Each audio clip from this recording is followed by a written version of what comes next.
Hola, bienvenidos. Vamos a reflexionar hoy sobre el límite. Trataremos de mantenernos en un nivel de concepto.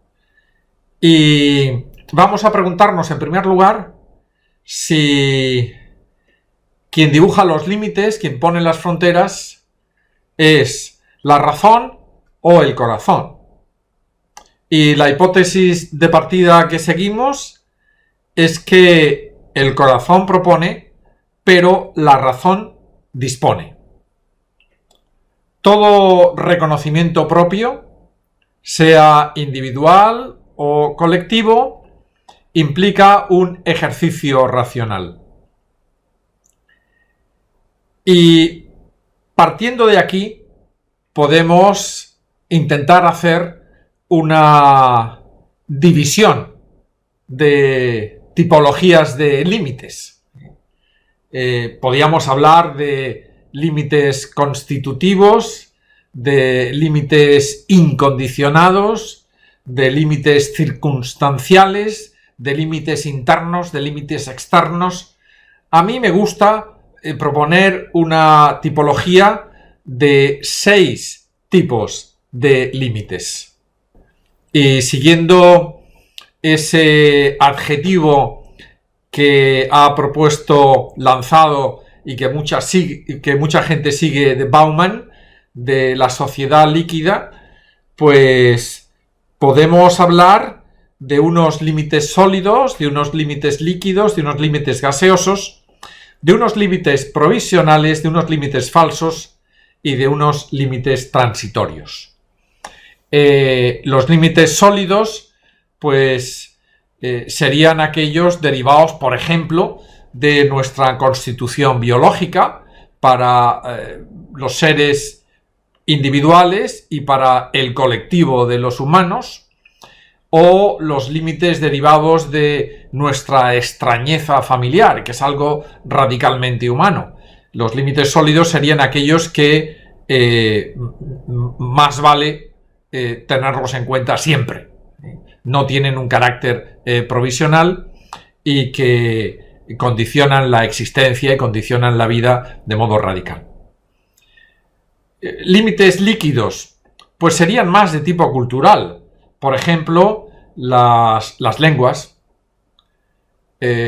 También podemos considerar algunos que tienen una trascendencia material, como pueden ser las herencias. Todo eso limita nuestras relaciones y configura nuestras asociaciones. Los límites gaseosos, pues serían aquellos que tienen un carácter que podríamos decir menos importante, pero que no obstante son límites. Por ejemplo, las leyes de tráfico, por ejemplo, o la empatía que de entrada podemos sentir por unas personas, o la antipatía que de entrada podemos sentir por otras. Límites provisionales, pues serían los límites políticos, aquellos que dependen de la configuración del poder, y serían también los límites tecnológicos, aquellos que nos imponen los mecanismos tecnológicos hasta los que hemos llegado.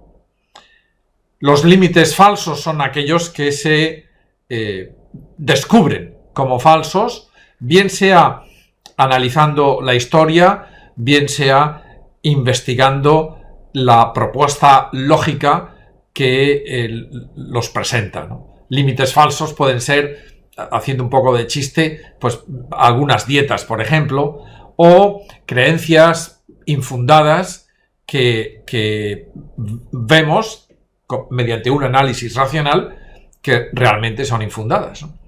Y luego están los límites transitorios, que son aquellos derivados, pues, por ejemplo, de la edad o del conocimiento. El límite no es algo negativo, el límite es algo positivo. No entendemos el límite como una negación. El límite de la vida es la muerte, pero no al revés. Entendemos más bien el límite como un cauce, como un camino, como una propuesta de itinerario. Y el entendimiento del límite como algo negativo es algo que deberemos de rechazar. De entrada también lo rechazamos. De la misma manera que hemos rechazado que los límites los decida el corazón, también rechazamos esa concepción negativa del límite que está condicionada, creemos, por uno de los presupuestos básicos de la cultura moderna, que es la autonomía. El mal de la autonomía. Yo lo puedo todo, yo me valgo solo, yo soy capaz de todo. Si me lo propongo, la autonomía, adobada con unas dosis de individualismo, resulta en algo antisocial. Porque la sociedad, en la medida en que nos precede, es un todo orgánico sujeto a cambio. La vida de la sociedad, sin renunciar a esa visión de todo orgánico, es precisamente la historia del cambio. La vida social es cambio, pero al mismo tiempo la sociedad es un todo orgánico. El individualismo y la autonomía ven muchas veces en el concepto de límite un obstáculo que hay que salvar, un obstáculo que hay que saltar. Es un reto mortal. El límite, entendiéndolo como cauce, es algo que nos lleva a las metas que de modo racional nos hemos propuesto individual o colectivamente hablando. Sin límite conceptual, no hay reconocimiento propio y no hay distinción. Sin límites, la sociedad sería la nada. Nosotros tenemos límites y como consecuencia de esas limitaciones individuales y colectivas hay pluralismo, hay diversidad, hay reconocimiento propio, hay identidades. Hay, sin embargo, en la cultura moderna, unas trazas y unas comprensiones que han devenido en poner el concepto de límite entre paréntesis y que a un servidor le parecen unas propuestas un poco negativas, que no nos ayudan a entender ni el tiempo en el que vivimos ni quiénes somos en realidad.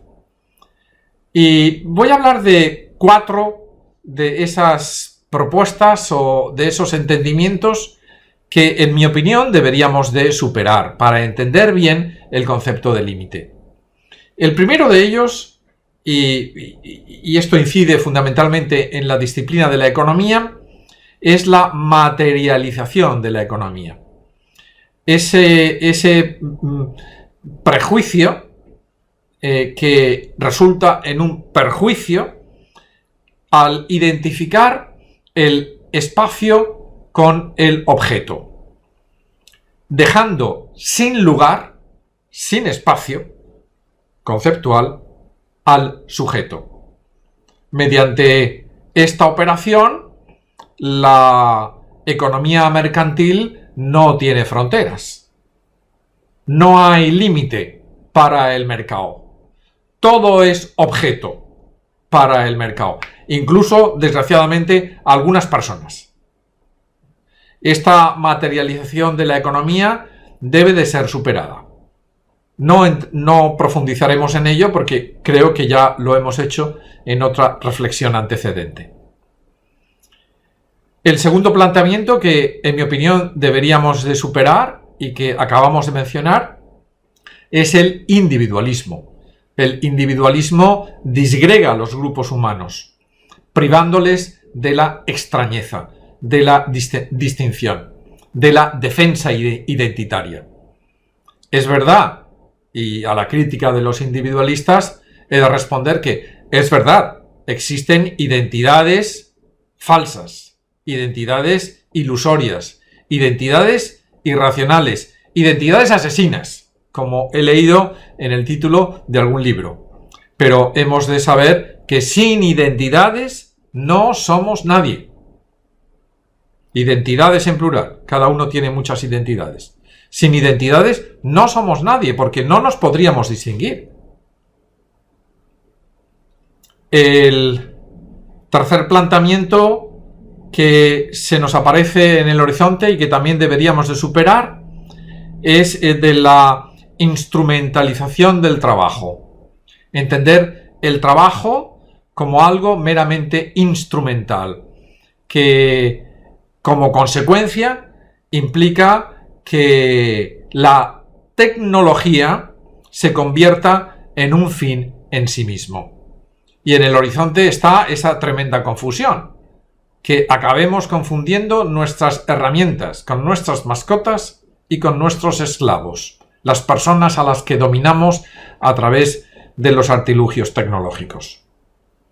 La tecnología, cuando se convierte en un fin en sí misma, se persigue por sí misma, la novedad tecnológica acaba imponiéndose sobre la racionalidad que esa tecnología conlleva. El cuarto planteamiento a superar es esa moda del reduccionismo que se fija en la parte y que ignora el todo, y que es una moda que viene derivada de la ausencia de la perspectiva sociológica en el discurso contemporáneo. La sociedad es un todo orgánico y no podemos entenderla como si fuese un aparato mecánico compuesto de piezas. La sociedad no es un agregado. El predominio de la mecánica de las piezas sobre la dinámica de las fuerzas acaba imponiéndose sobre la teleología, sobre los fines que se ignoran. Y la sociedad, como todo orgánico, tiene fines. Bien, la propuesta de superación de estos entendimientos para ver la propuesta del límite como la propuesta conceptual del límite como algo positivo choca con los planteamientos que se derivan de la concreción de ese concepto. Más o menos con el concepto del límite, pues uno piensa que todo el mundo debería de estar de acuerdo. O sea, hay límites. Hay límites que son cauces. Hay límites que de alguna manera nos definen. Y bien, hemos hablado de una tipología de límites, algunos más importantes que otros, pero la conjugación de todos esos límites de alguna manera nos dice quiénes somos, cuáles son los cauces por los que podemos llegar a cotas de bienestar, dignidad, justicia, progreso más elevadas, ¿no? Pero cuando ese concepto se concreta y se llega a decir este es un límite o esto no es un límite, pues entonces ahí surgen problemas. Y yo quería referirme a dos de esos problemas. Uno de ellos es la relación que hay entre límite y miedo. Cuando nosotros hablamos de límite en abstracto, bien, pues puede que no haya muchos miedos, pero cuando concretamos ese límite, enseguida parece que lo que estemos concretando sea un premio. A ver, ¿quién es capaz de acercarse más al límite sin superarlo? Eso es de locos. La concreción del límite no es un juego de cartas de las 7:30. No hay que acercarse. El reto no es acercarse. El reto es dejarse llevar. Con el límite, dejarse llevar, avanzar por el cauce, no salirse de él. Quizá a esto es a lo que se refería Ulrich Beck cuando nos hablaba de la sociedad del riesgo. Y sí, no sé si a qué se debe esto de que haya tanto afán de ponerse en riesgo hoy en día. Yo recuerdo ahora ese calificativo que se decía de algunas personas, este tipo es un borde, ¿no? Como diciendo que es una persona que roza siempre el límite de lo incorrecto, ¿no? Una persona que tiene mala idea, que no es una persona que tenga criterio y que sea centrada. Es una persona que mejor quedarse lejos de ella, ¿no? Pues con el límite, los límites que se haya visto racionalmente que resultan de la concreción de ese concepto abstracto, pues nos sirven de cauce, nos marcan una ruta, no una valla que debamos necesariamente de traspasar, ¿no?